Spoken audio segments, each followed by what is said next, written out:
3 वर्षों से आम लोगों के वेतन को अनदेखा कर अनावश्यक रूप से कार्यालय में पैसा भेजने वाले उप तहसीलदार जनवाड़ा ने आज विधवा का वेतन स्वीकृत कर दिया, जबकि उन्हें पता था कि माननीय जिला कलेक्टर उनके खिलाफ शिकायत करेंगे क्योंकि उन्होंने जनस्पंदन कार्यक्रम आयोजित किया था। इसलिए कर्नाटक मानव अधिकार और भ्रष्टाचार विरोधी समिति के जिला अध्यक्ष संगमेश भाविदोड्डी ने ऐसे तहसीलदारों के तत्काल तबादले के लिए दस्तावेजों के साथ मामले को cabinet minister for municipal administration and हज रहीम खान के ध्यान में लाया। केपी न्यूज के कैमरामैन पप्पूराज का कवरेज। देश विदेश और स्थानीय समाचारों के लिए चैनल को लाइक, शेयर और सब्सक्राइब करना ना भूलें।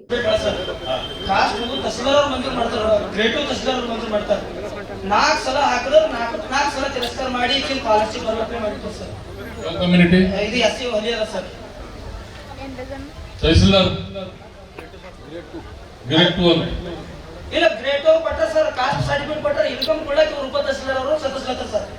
ಯಾರಿದ್ದಾರೆ ರೂಪ? ಐ ಥಿಂಕ್ ರೆಕ್ಟಿಫಿಕೇಶನ್ ಮಾಡಿ ಯಾವಾಗ ಮಾಡ್ತೀರಿ?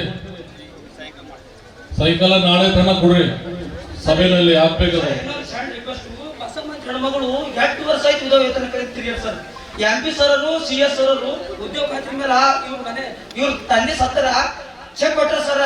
ಉದ್ಯೋಗ ಖಾತ್ರಿ ಮೇಲೆ ಕೂಲಿ ಕಾರ್ಮಿಕರ ಸತ್ತರ ಅಂತ ಹೇಳಿ 3 ವರ್ಷ ತಿರುಗಿಸಿ ಇವತ್ತಿನ ಡೇಟಿಗೆ ನೀವು ಬರ್ಲತ್ತೀರಿ ಅಂತ ಹೇಳಿ ಇವತ್ತು ಅಪ್ರೂವ್ ಮಾಡ್ಕೊಳ್ತಾರೆ ಸರ್. ಇದು ಉದ್ದೇಶ ಏನಲ್ಲ ಅಂತ ಎಲ್ಲರಿಗಿಂತ ನಿಮ್ ಗಮನಕ್ಕೆ ಬಿದ್ದ ಕೇಳ್ರಿ. ಮತ್ತೆ ಬೇಕಾದ್ರೆ ಈಗ ಯಾರೋ ಬಂದು ಕೇಳ್ತೇವೆ ಅಂದ್ರೆ ನೀವು ಬ್ರೋಕರ್ ಇದ್ದೀರ ಒಂದು ಕೇಳ್ತಾರೆ ಸರ್. ಸಮಾಜ ಸೇವನೆ ಮಾಡಬಾರ್ದು. ಇವ್ರು ಹೇಳಿದ ಹೆಸರು ಮಾಡೋದು ಇಲ್ಲ, ಈಗ ಕೊಟ್ಟಿದ್ದಾರೆ. ಯಾರ ಈ ತರ ಮಾಡಿ ದಯವಿಟ್ಟು ನಮ್ಮ ಕ್ಷೇತ್ರ ಶಾಸಕರಿದ್ರೆ ನಮ್ಗೆಲ್ಲರೂ ತಾಯಿ ಇದ್ದಂಗೆ ಇರ್ತೀವಿ. ನಿಮ್ಮ ಜನರಿಗೆ ತಕಲೀಫಿ ಮಾತಾಡಬೇಕಾದ್ರೆ ಅವ್ರಿಗೆ ಇಲ್ಲಿ ವರ್ಗಾವಣೆ ಮಾಡಿರ್ಬೇಕು. ಕೈ ಜೋಡಿಸಿ ರಿಕ್ವೆಸ್ಟ್ ಮಾಡ್ತೀವಿ. ಅದೇ ಯಾರು ಹೇಳಿ ಚೇಂಜ್ ಮಾಡ್ತೀನಿ ಅವರಿಗೆ. ಒಬ್ಬ ತಹಸೀಲ್ದಾರ್ ಸರ್ ಡ್ಯೂಟಿ कम से कम एमएलए में भी दिए हम, इनके खिलाफ में कागज दिए, इनको वर्गावण करो बोलते।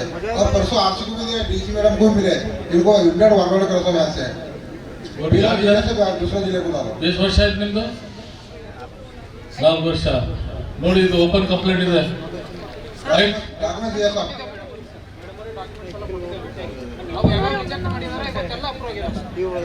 ಎಷ್ಟು ಜನ ಯಾವ ರಿಜೆಕ್ಟ್ ಆಗಿದಾವ ಅಷ್ಟು ಎಲ್ಲ ಇವತ್ತು ಅಪ್ರೂವ್ ಮಾಡಿದ್ದಾರೆ. ನೀವು ಬರ್ತೀರಿ ಅಂತಾನೆ ಅಪ್ರೂವ್ ಮಾಡಿದ್ದಾರೆ. ಇವತ್ತು 3 ವರ್ಷ ಮೇಡಮ್ ಬಹಳ ಸಮಸ್ಯೆ ಈಗ ಒಂದು ಅರ್ಧ ಗಂಟೆ ಕೆಳಗೆ ಅಪ್ರೂವ್ ಮಾಡಿ ಇದ್ವಾ ವೇತನ ಮೇಡಮ್. ಈಗ ಅನಾವಶ್ಯಕ ಸತ್ತೋದ್ರೆ ಹ್ಯಾಂಗ ಮೇಡಮ್ ರೀ? 10 ಎಕರೆ 20 ಎಕರೆ ಇದ್ದವ್ರು ಹೊಲದೆಲ್ಲ ಮಂಜೂರು ಮಾಡ್ತೀನಿ ಅಂತ ಗರೀಬ್ ಮಹಿಳೆಯರಿಗೆ ಕಾನೂನು ಹಚ್ಕೊಂಡು ಕುಂತ್ರೆ ಹ್ಯಾಂಗಾಯ್ತದೆ ಮೇಡಮ್? ಆನ್ಲೈನ್ ವಿತ್ ಟೈಮ್ ತೋರಿಸ್ತಾ ಇದ್ರಲ್ಲ, ಮತ್ತೆ ಏಕೆ ನಮ್ಗೆ ಯಾರ ಗಮನಕ್ಕೆ ಬಂದಿಲ್ಲ? ಇವತ್ತಿನ ಡೇಟಿಗೆ ಅಪ್ರೂವ್ ಮಾಡಿ ಇಲ್ಲ, 3 ವರ್ಷದಿಂದ ಇರ್ತಿದ್ದಾರೆ.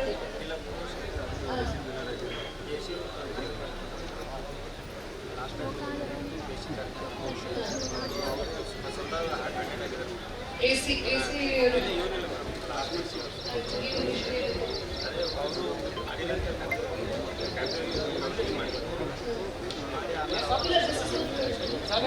ರಿಜೆಕ್ಟ್ ಹೋಗ್ತದೆ ಇಲ್ಲ 3 ವರ್ಷ ಆಯ್ತು ಸರ್. 45 days ಆಗಿದೆ.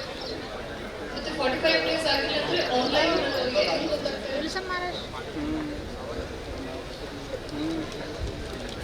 ಇಲ್ಲಪ್ಪ, ಇಷ್ಟು ದಿವಸ ಆಗಿಲ್ಲ. ಇವತ್ತು ಯಾಕಾಗಿದೆ? ನಾವು ಬರ್ತಾರಂತ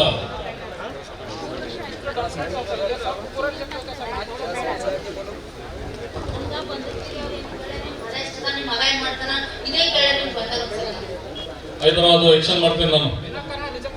ಆಯ್ತು, ತುಂಬಾ ದಿವಸ ಆಗಿದೆ, 4 ವರ್ಷ ಆಗಿದೆ. ಬೇರೆಯವ್ರು ಹೊಸಬರಿಗೆ ಹಾಕಿದ್ರೆ ಜರ ಅದು ಒಂದು ಸೇತುವೆ ಒಂದು ಮಂಜೂರು ಮಾಡಿಕೊಟ್ರೆ ಸಾರ್ವಜನಿಕರಿಗೆ ಅನುಕೂಲ ಆಯ್ತು. ಯಾರಿದ್ದಾರೆ ಇದು ರೆಸ್ಪಾನ್ಸಿಬಲ್? ಹಳ್ಳ ಇದೆ, ಏನಿದೆ? ಹಳ್ಳ ಸರ್, ರಿಲೀಸ್ ಮಾಡ್ಬೇಕಲ್ಲ. ಬಿಆರ್ಡಿ ನೋಡಿ, ಯಾರಿದ್ದಾರೆ ಬಿಆರ್ಡಿ?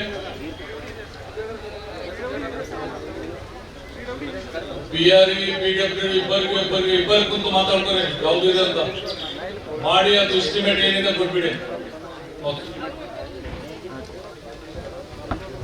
ಶಾಲೆ ಮೇಲೆ ರೋಡ್ ಅಂತ ಬಿಟ್ಟಿದ್ದಾರೆ ಸರ್. ಬ್ರಿಡ್ಜ್ ಸೇತುವೆ ಹೋಗಿ ಬಿಟ್ಟಿದ್ದಾರೆ. ಈಗ ಊರ ಗಂಟೆ ಐತವಲ್ಲ, ಗಂಟೆ ಅವತ್ತು ಬ್ರಿಡ್ಜ್ ಅದ ಹಳ್ಳ ಬರ್ತದ ಏನೋ ತುರ್ತು ಪರಿಸ್ಥಿತಿ ಇತ್ತು, ಚಿಕಿತ್ಸೆ ಸಿಗದೆ ಸಾಕಾಗಲ್ಲ, ಕೊಡ್ಲಕ್ಕೆ ಆಗೋದಿಲ್ಲ. ಅದೊಂದು ಬ್ರಿಡ್ಜ್ ಮಾಡ್ಕೊಟ್ಟು ಅನುಕೂಲ ಮಾಡ್ಕೊಟ್ಟು. उसका नंबर तो लो, फिर इसको आता है पहले दोनों मिला के बैठो एक जगह।